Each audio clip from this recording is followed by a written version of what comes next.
Hello friends, ನಮಸ್ಕಾರ. AVK hobby ಐಡಿಯಾಸ್ಗೆ ಸ್ವಾಗತ. ಇವತ್ತೊಂದು ರುಚಿಯಾಗಿರುವಂತಹ ರೈಸ್ ಐಟಮ್ ಜೊತೆ ಬಂದಿದ್ದೀನಿ. ಈ ರೈಸ್ ಐಟಮ್ ಯಾವುದು, ಹೇಗೆ ಮಾಡೋದು ಅಂತ ನೋಡೋದಕ್ಕಿಂತ ಮುಂಚೆ ನೀವು ಇದೇ ಮೊದಲನೇ ಬಾರಿ ನನ್ನ ಚಾನಲ್ನ ವಿಡಿಯೋನ ನೋಡ್ತಿರೋದು ಅಂತ ಆದರೆ ನನ್ನ ಚಾನಲ್ AVK ಹಾಬಿ ಐಡಿಯಾಸ್ಗೆ ಸಬ್ಸ್ಕ್ರೈಬ್ ಮಾಡೋದಕ್ಕೆ ಮರಿಬೇಡಿ. ಹಾಗೂ ಪಕ್ಕದಲ್ಲೇ ಇರೋ ಬೆಲ್ ಬಟನ್ನ ಕ್ಲಿಕ್ ಮಾಡಿ ಆಲ್ ಅಂತ ಆಪ್ಷನ್ ಚೂಸ್ ಮಾಡಿದರೆ ನನ್ನ ಪ್ರತಿ ವಿಡಿಯೋದ ನೋಟಿಫಿಕೇಷನ್ ನಿಮಗೆ ಬರುತ್ತೆ ಮತ್ತು ಎಲ್ಲರಿಗಿಂತ ಮುಂಚಿತವಾಗಿ ವಿಡಿಯೋ ನೋಡೋದಕ್ಕೆ ಸಹಾಯ ಆಗುತ್ತೆ. ಬನ್ನಿ ಫ್ರೆಂಡ್ಸ್, ಇವತ್ತು ರುಚಿಕರವಾಗಿರೋ ಈ ರೈಸ್ ಐಟಮ್ ಹೇಗೆ ಮಾಡೋದು ಅಂತ ನೋಡ್ತಾ ಹೋಗೋಣ. ನೋಡಿ, ಫಸ್ಟ್ ಒಂದು ಮಿಕ್ಸರ್ ಜಾರ್ ತೊಗೊಂಡಿದ್ದೀನಿ.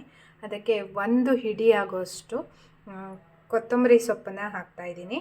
ಮತ್ತು ನಾನಿಲ್ಲಿ ಖಾರಕ್ಕೆ ಸೂಜಿ ಮೆಣಸನ್ನು ಬಳಸ್ತಾ ಇದ್ದೀನಿ. ಕೊತ್ತಂಬರಿ ಸೊಪ್ಪನ್ನು ಕಡ್ಡಿ ಸಮೇತ ಹಾಕಿದ್ದೀನಿ. ಸೂಜಿ ಮೆಣಸನ್ನು ಹಾಕ್ತಿದ್ದೀನಲ್ವ, ಖಾರಕ್ಕೆ ಅನುಗುಣವಾಗಿ ನೀವು ನೋಡಿಕೊಂಡು ಹಸಿಮೆಣಸನ್ನು ಸಹ ಬಳಸ್ಬೋದು. ನಂತರ ನಾನು ಇದಕ್ಕೆ ಅರ್ಧ ಚಮಚ ಜೀರಿಗೆ, ನೆಕ್ಸ್ಟು ಒಂದು 1/4 ಚಮಚ ಆಗೋಷ್ಟು ಸೋಂಪು ಹಾಕ್ತಾಯಿದ್ದೀನಿ.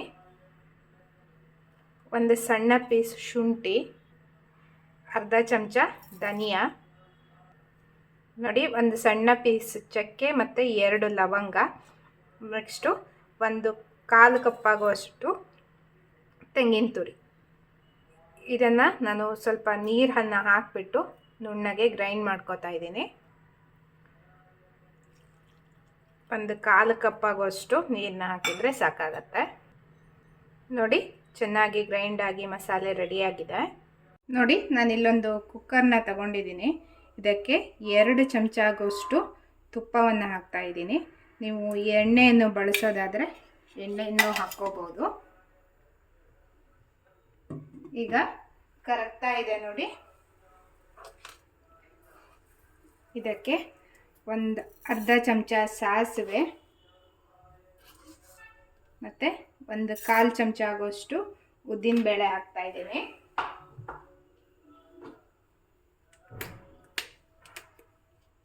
ನೆಕ್ಸ್ಟು ಇಂಗು,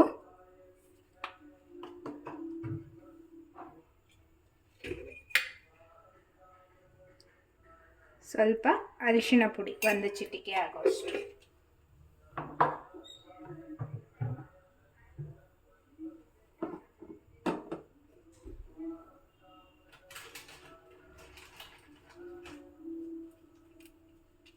ಒಂದು ಒಣಮೆಣಸನ್ನು ಕಟ್ ಮಾಡಿ ಹಾಕ್ತಾಯಿದ್ದೀನಿ.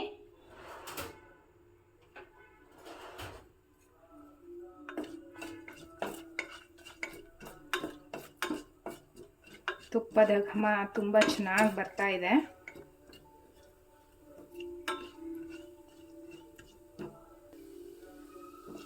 ನೋಡಿ, ಒಗ್ಗರಣೆ ಚೆನ್ನಾಗಿ ಬೇಯಿಸ್ಕೋಬೇಕು.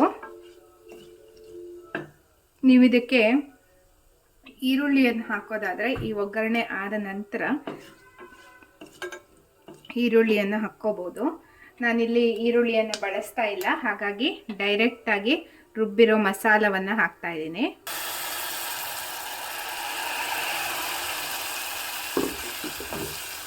ಈ ಮಸಾಲವನ್ನು ಸ್ವಲ್ಪ ಹಸಿ ವಾಸನೆ ಹೋಗೋವರೆಗೂ ಚೆನ್ನಾಗಿ ಸ್ವಲ್ಪ ಹುರ್ಕೋಬೇಕು.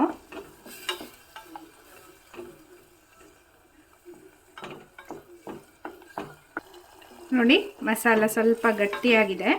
ಇವಾಗ ಇದಕ್ಕೆ ನಾನು ತರಕಾರಿಗಳನ್ನು ಹಾಕ್ತಾಯಿದ್ದೀನಿ. ನೋಡಿ, ಬೀನ್ಸು ಮತ್ತು ಕ್ಯಾರೆಟ್ ಹಾಕ್ತಾಯಿದ್ದೀನಿ. ನಂತರ ಗ್ರೀನ್ ಪೀಸ್ನ ಹಾಕ್ತಾಯಿದ್ದೀನಿ, ಫ್ರೆಶ್ ಗ್ರೀನ್ ಪೀಸು.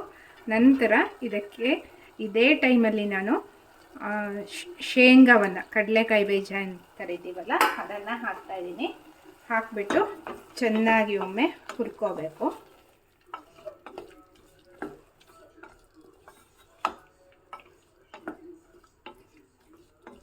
ಅಂದರೆ ಇದರಲ್ಲಿ ತುಪ್ಪದ ಅಂಶ ಇರುತ್ತಲ್ಲ, ಹಾಗಾಗಿ ಆ ತುಪ್ಪದಲ್ಲೇ ಸ್ವಲ್ಪ ಫ್ರೈ ಆಗಬೇಕು. ತುಪ್ಪದ ಘಮ ತುಂಬ ಚೆನ್ನಾಗಿ ಬರ್ತಾ ಇದೆ.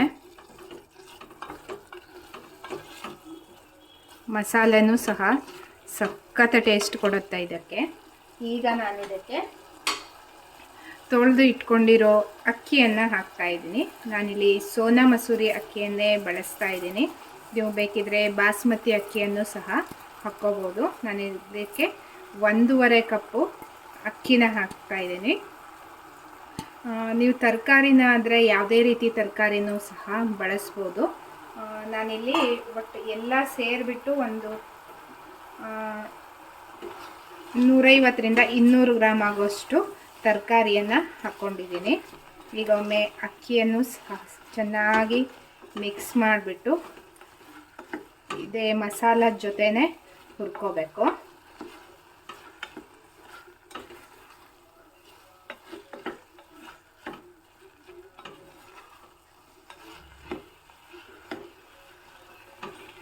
ನೀವು ಬೇರೆ ಯಾವುದೇ ರೀತಿ ತರಕಾರಿನಾದರೂ ಹಾಕ್ಕೋಬೋದು. ಇದಕ್ಕೆ ಆಲೂಗಡ್ಡೆ, ಕ್ಯಾಪ್ಸಿಕಮ್ಮು ಮತ್ತು ನೆನೆಸಿದ ಬಟಾಣಿಯನ್ನು ಸಹ ಹಾಕ್ಕೋಬೋದು.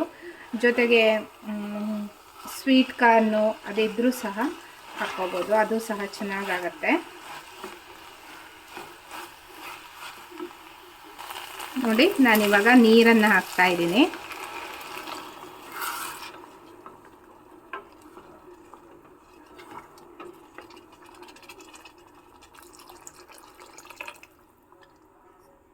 ನಾನಿಲ್ಲಿ 2.25 ಕಪ್ ನೀರನ್ನು ಬಳಸಿದ್ದೀನಿ. ಈಗ ರುಚಿಗೆ ತಕ್ಕಷ್ಟು ಉಪ್ಪು,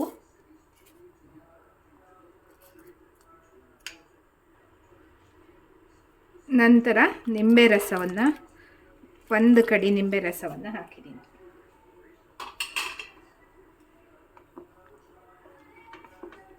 ಇವಾಗ ಚೆನ್ನಾಗಿ ಒಮ್ಮೆ ಮಿಕ್ಸ್ ಮಾಡಿಬಿಟ್ಟು ಕುಕ್ಕರನ್ನು 2 ವಿಸಲ್ ಕೂಗಿಸ್ಕೊಂಡ್ಬಿಟ್ರೆ ನಮಗೆ ರುಚಿಯಾದ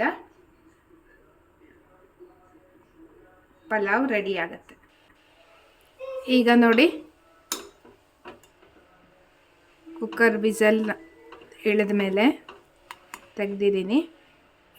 ರುಚಿಯಾಗಿರುವಂತಹ ಕೊತ್ತಂಬರಿ ಸೊಪ್ಪಿನ ಪಲಾವ್ ರೆಡಿಯಾಗಿದೆ. ಈಗ ಒಮ್ಮೆ ಚೆನ್ನಾಗಿ ಮಿಕ್ಸ್ ಮಾಡಿಬಿಟ್ಟು ನಾನು ಸರ್ವಿಂಗ್ ಬೌಲ್ಗೆ ಹಾಕ್ಕೋತಾ ಇದ್ದೀನಿ. ನೋಡಿ, ನೀರೆಲ್ಲ ಎಷ್ಟು ಪರ್ಫೆಕ್ಟ್ ಆಗಿದೆ ಅಂತ ಹಾಕ್ಕೊಂಡಿರೋದು.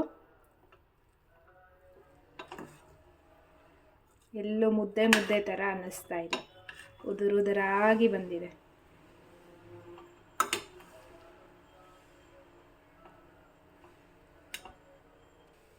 ಈಗ ನೋಡಿ ಫ್ರೆಂಡ್ಸ್, ರುಚಿಯಾಗಿರುವಂತಹ ಕೊತ್ತಂಬರಿ ಸೊಪ್ಪಿನ ಪಲಾವ್ ರೆಡಿಯಾಗಿದೆ. ಮೊಸರಿನ ಜೊತೆಗೆ ಸವಿಯೋದಕ್ಕೆ ಸಿದ್ಧ. ನೀವು ಮೊಸರು ಬಜ್ಜಿ ಸಹ ಮಾಡ್ಕೋಬೋದು ಇದ್ರ ಜೊತೆ, ಅದು ಸಹ ಚೆನ್ನಾಗಿರುತ್ತೆ ಫ್ರೆಂಡ್ಸ್. ಇವತ್ತಿನ ಈ ಕೊತ್ತಂಬರಿ ಸೊಪ್ಪಿನ ಪಲಾವ್ನ ವಿಡಿಯೋ ನಿಮಗೆ ಇಷ್ಟ ಆಗಿದೆ ಅಂತ ಅಂದ್ಕೊಂಡಿದ್ದೀನಿ. ಈ ವಿಡಿಯೋನ ನೋಡಿಬಿಟ್ಟು ಲೈಕ್ ಮಾಡಿ ಮತ್ತು ನಿಮ್ಮ ಅನಿಸಿಕೆನ ಕಮೆಂಟ್ ಸೆಕ್ಷನಲ್ಲಿ ತಿಳಿಸಿ. ನಿಮ್ಮ ಫ್ಯಾಮಿಲಿ, ಫ್ರೆಂಡ್ಸ್ ಎಲ್ರಿಗೂ ಈ ವಿಡಿಯೋನ ಶೇರ್ ಮಾಡಿ ಅಂತ ಹೇಳ್ತಾ, ಮತ್ತೆ ಒಂದು ಹೊಸ ವಿಡಿಯೋದೊಂದಿಗೆ ಭೇಟಿಯಾಗೋಣ. ಈ ರುಚಿಯಾಗಿರುವಂತಹ ಪಲಾವ್ನ ನೀವು ಒಮ್ಮೆ ಟ್ರೈ ಮಾಡಿ. Until then take care. ನಿಮ್ಮ ಸಹಾಯ, ಸಪೋರ್ಟ್ ಹೀಗೆ ಇರಲಿ. Thank you for watching friends. Bye bye.